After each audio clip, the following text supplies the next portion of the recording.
నమస్తే న్యూస్ 24 తెలుగుకు స్వాగతం. నా పేరు హరిప్రియ. ముందుగా వార్తల్లోని ముఖ్యాంశాలు ఇప్పుడు చూద్దాం.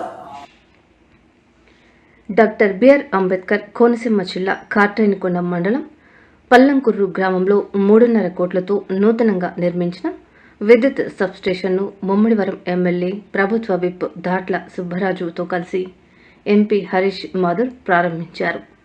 ఎంపీ మాట్లాడుతూ ఎన్నికల ముందు ఇచ్చిన ప్రతి హామీని నెరవేరుస్తూ సంక్షేమం అభివృద్ధితో ముందుకు సాగుతున్నామని అన్నారు.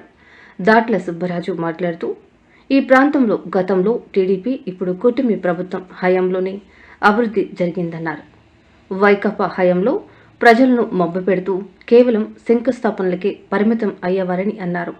మరోసారి ప్రజలను మోసగించే పనులు చేస్తున్న వైకాపా వైఖరిని ప్రజలకు వివరించి రానున్న స్థానిక ఎన్నికల్లో కూటమి పార్టీల విజయానికి నాయకులు కార్యకర్తలు కృషి చేయాలన్నారు.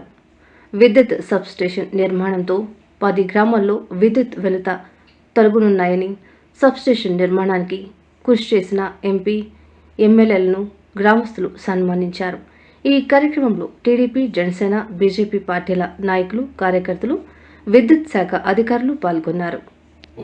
సైట్ క్లియర్ చేయలేక ఆ సబ్స్టేషన్ మనకి వెనక్కి వెళ్ళిపోయింది. మళ్ళీ మన ప్రభుత్వం కూటమి ప్రభుత్వం వచ్చినట్టే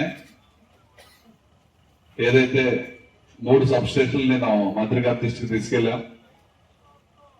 రాష్ట్రంలో మొదట 8 శాంక్షన్ ఇచ్చిన దాంట్లో పల్లంకూరు ఫస్ట్, తర్వాత మొగలవరం సంబంధించి మట్టూరు కాలని ఒక సబ్స్టేషన్ కూడా మనం నిర్మించుకుంటున్నాం. మన ప్రభుత్వం కూటమి ప్రభుత్వం వచ్చినట్టే ఎంపీ గారు మేము కూడా మరి మంత్రి గారి దృష్టికి తీసుకెళ్ళండి.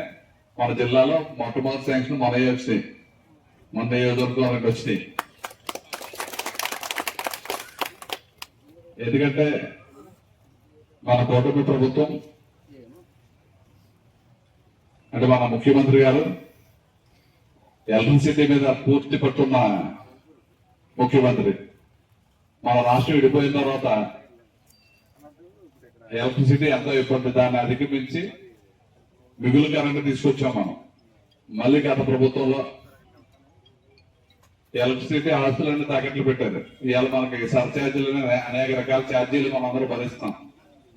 అవగాహన లేనటువంటి ప్రభుత్వాలు పరిపాలించి ఎలక్ట్రికల్ గా ఇవాళ కన్జ్యూమర్స్ అంతా ఎంతో ఇబ్బంది పడతారు. ఇలా చెరువులు చేసుకున్న వాళ్ళకి ఎప్పుడు లేనటువంటి ట్యాక్స్లన్నీ వాళ్ళు చేసిన అప్పుల వల్ల మనం భరించవలసి వస్తుంది.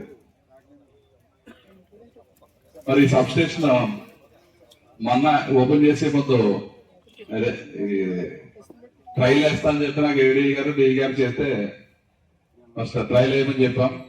మరి అటువంటి టైంలో కొంతమంది ప్రజాప్రతినిధులు రావచ్చు. దాన్ని మరి వెనకాల ఉన్న వైఎస్ఆర్ పార్టీ వాళ్ళు స్క్రోలింగ్ సర్పంచ్ గారు ఓపెన్ చేశారు. మళ్ళీ ఓపెనింగ్ ఏంటి ఏ రకరకాలుగా మరి పోస్టింగ్లు పెట్టే పరిస్థితి ఉంది. ఎందుకంటే ఆ ప్రభుత్వంలో వాళ్ళు మాయ మాటలు చెప్పి అధికారంలోకి వచ్చారు. మరి పల్లంకూరు సబ్స్టేషన్ ఎందుకు కట్టలేదు 20 సంవత్సరాలు? 2014-19 మనం హెల్త్ సెంటర్ సిహెచ్సిని ఆ రోజు శాంక్షన్ చేసి మనం కన్స్ట్రక్షన్ చేశాం. 5 సంవత్సరాలు కిట్ కూడా పెట్టలేదు ఈ ఊర్లో. ఏంటంటే ఆ ప్రభుత్వం అన్ని మాయ మాటలు కేవలం శంకుస్థాపనకి పరిమితం. అది పూలపాలెం బ్రిడ్జి శంకుస్థాపన చేశారు 2019లో. గోగులను బ్రిడ్జి శంకుస్థాపన చేశారు.